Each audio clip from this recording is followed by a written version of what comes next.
బొమ్మరిల్లు, దుబాయ్ సీను, రెడీ, నాయక్, బాద్షా ఇలా ఒకటా రెండా ఎన్నో చిత్రాల్లో క్యారెక్టర్ ఆర్టిస్టుగా తనకంటూ ఓ ప్రత్యేక గుర్తింపు తెచ్చుకుంది సురేఖా వాణి. ముఖ్యంగా దుబాయ్ సీను, బాద్షా లాంటి సినిమాల్లో సురేఖా వాణి కామెడీ కూడా బాగా పండించింది. అయితే ఈ మధ్యకాలంలో సినిమాలు బాగా తగ్గించింది. కానీ సోషల్ మీడియాలో మాత్రం యాక్టివ్గా ఉంటుంది. అయితే సురేఖా వాణి మీద ఎన్నో రూమర్స్ ఉన్నాయి. సినిమాలు చేయకపోయినా డబ్బు కుప్పలు తెప్పలుగా వచ్చి పడుతోందని, డ్రగ్స్ రాకెట్లో ఉందంటూ ఎన్నో పుకార్లు షికార్లు చేశాయి. భర్త చనిపోయిన తరువాతే హుషారుగా మారిందని, ఎంజాయ్ చేస్తోందంటూ కామెంట్స్ వినిపించాయి. అసలు సురేఖ సినిమాలు చేయకపోయినా అంత లగ్జరీగా ఎలా ఉంటుంది? భర్త ఎలా చనిపోయారు? భర్త అంత్యక్రియలు కూతురితో ఎందుకు చేయించింది? సురేఖ నవ్వుల వెనుకున్న బాధలేంటి? Watch the story. Surekha Vani character ఆర్టిస్టుగా ఎన్నో సినిమాల్లో నటించింది. ఈమె ఏప్రిల్ 29, 1981న పుట్టింది. విజయవాడలో పుట్టి పెరిగిన సురేఖ అల్లారుముద్దుగా పెరిగింది. తండ్రికి విజయవాడలోని సిటీ కేబుల్ ఉండటంతో తన బాబాయ్ కూడా వీరి కుటుంబంతోనే ఉండేవారు. చిన్నప్పటినుంచే ముక్కుసూటిగా ఉండటం నేర్చుకున్న సురేఖా వాణి విజయవాడలోనే చదువుకుంది. ఈ క్రమంలోనే సిటీ కేబుల్ వాళ్లు కండక్ట్ చేసిన ఓ ప్రోగ్రాంలో పార్టిసిపేట్ చేసింది సురేఖ. అక్కడ బాగా పర్ఫామ్ చేయటంతో సురేఖతో యాడ్ షూట్ చేయించటం, చిన్న చిన్న ప్రోగ్రామ్స్ కి హోస్ట్ గా పెట్టడం చేశారు. అలా 14 ఏళ్ల వయసుకే సిటీ కేబుల్లో యాంకర్ గా చేయటం స్టార్ట్ చేసింది సురేఖ. ఈ టైంలోనే డైరెక్టర్ సురేష్ తేజ పరిచయమయ్యారు సురేఖకు. అడపాదడపా సిటీ కేబుల్లో యాంకర్ గా చేస్తూనే ఇంటర్ కంప్లీట్ చేసి డిగ్రీ చేయటం కోసం హైదరాబాద్ వచ్చేసింది సురేఖ. ఇక అక్కడ బంధువైన డైరెక్టర్ సంజీవ్ దర్శకత్వం వహించిన ఆర్ నారాయణమూర్తి సినిమాలో యాక్ట్ చేసింది. సురేఖ మొదటిసారిగా సిల్వర్ స్క్రీన్ పై ఈ సినిమాలోనే కనిపించింది. ఇక ఈ టైంలోనే డైరెక్టర్ సురేష్ తేజ సురేఖను కలవటం, అంతకుముందున్న పరిచయంతో మాటలు కలపటం మొదలుపెట్టారు. ఆ పరిచయం కాస్త ప్రేమగా మారింది. దీంతో పెళ్లి చేసుకోవాలని నిర్ణయించుకున్నారు. సురేఖ ఫ్యామిలీ వీరి పెళ్లికి అడ్డు చెప్పకపోయినా సురేష తేజ ఫ్యామిలీ మాత్రం ఒప్పుకోలేదు. అయినా పెద్దల్ని ఎదిరించి పెళ్లి చేసుకున్నారు సురేష్ తేజ. ఇక పెళ్లి తర్వాత మా టీవీలో భర్తతో కలిసి మా టాకీస్, హార్ట్ బీట్ అనే కార్యక్రమాలను భర్త దర్శకత్వంలో వచ్చిన మొగుడ్స్ పెళ్లాంస్ ప్రోగ్రాంకి యాంకర్గానూ చేసింది. ఇదిలా ఉంటే పెళ్లైన తర్వాత కూడా సురేష్ ఫ్యామిలీ సురేఖను యాక్సెప్ట్ చేయలేదు. యాంకరింగ్, యాక్టింగ్ మానేస్తేనే పెళ్లిని అంగీకరిస్తామని సురేష్ తల్లి చెప్పింది. అయితే తన భర్త ఏం చెబితే అదే చేస్తానని తేల్చి చెప్పేసింది సురేఖ.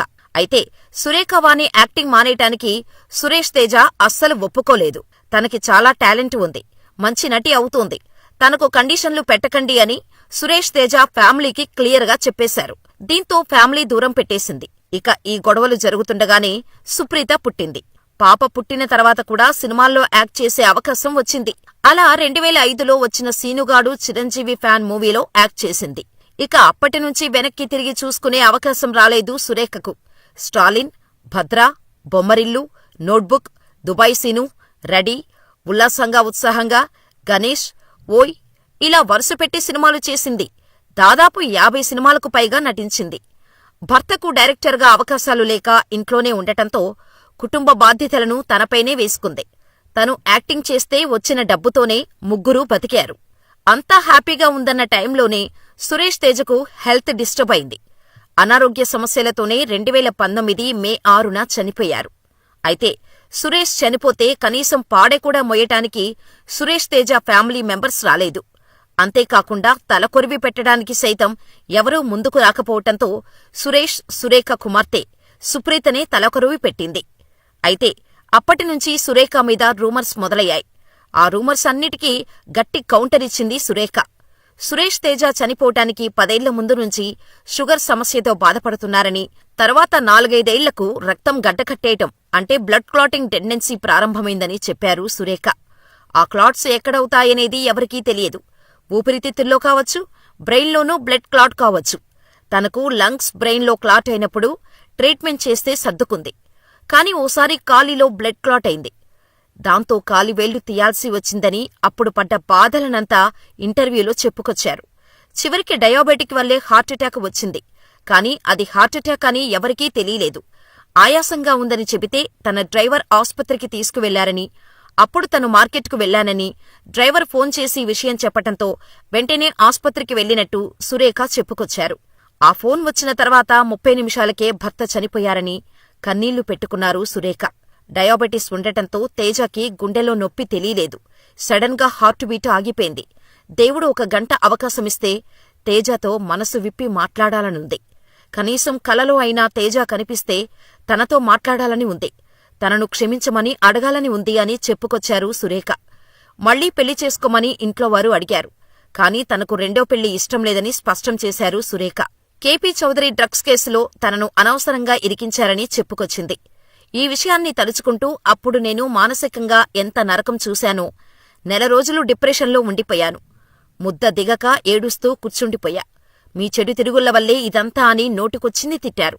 ఇవన్నీ చూసి నేను మానసికంగా ఎంతో కుంగిపోయి అన్నం కూడా తినకుండా ఒంటరిగా కూర్చున్న రోజులు కూడా ఉన్నాయి. వాటన్నిటినీ నా కూతురు సుప్రీత వల్లే ఓవర్కమ్ చేశాను. అంతేకాదు, తనకు 19 ఏళ్లకే డైరెక్టర్ సురేష్ తేజతో పెళ్లైంది. అప్పుడు పెద్దదానిలా మారిపోయానని, ఇప్పుడు నాకు 40 దాటాయి, అయినా 20 ఏళ్ల పిల్లలా నా కూతురితో ఎంజాయ్ చేస్తున్నాను. నా భర్త ఉన్నా ఇలాగే ఉండేదాన్ని. మొదట్లో ఈ కామెంట్స్ చూసి భరించలేకపోయాను. తర్వాత వీళ్లు మారనని వదిలేశాను. ప్రతి వాడి నోరు మూయించలేం కదా.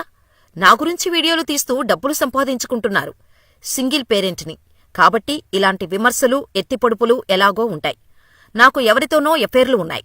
అందుకే లగ్జరీగా బతుకుతున్నానని చాలామంది అనుకుంటున్నారు. అందులో ఏమాత్రం నిజం లేదు. ఈ మధ్యే నా ప్రాపర్టీ కూడా అమ్మేశాను. ఇప్పటివరకు నాకు సొంతిల్లు కూడా లేదు. నేను అమెరికాకు వెళ్తే పారిపోయిందన్నారు. అక్కడికి వెళ్ళొచ్చాక ఈ కామెంట్లను పట్టించుకోవడం మానేశాను. ప్రశాంతమైన జీవితాన్ని ప్రసాదించమని తిరుమల స్వామివారిని కోరుతూ గుండు చేయించుకున్నాను అంటూ కంటతడి పెట్టుకున్నారు సురేఖ.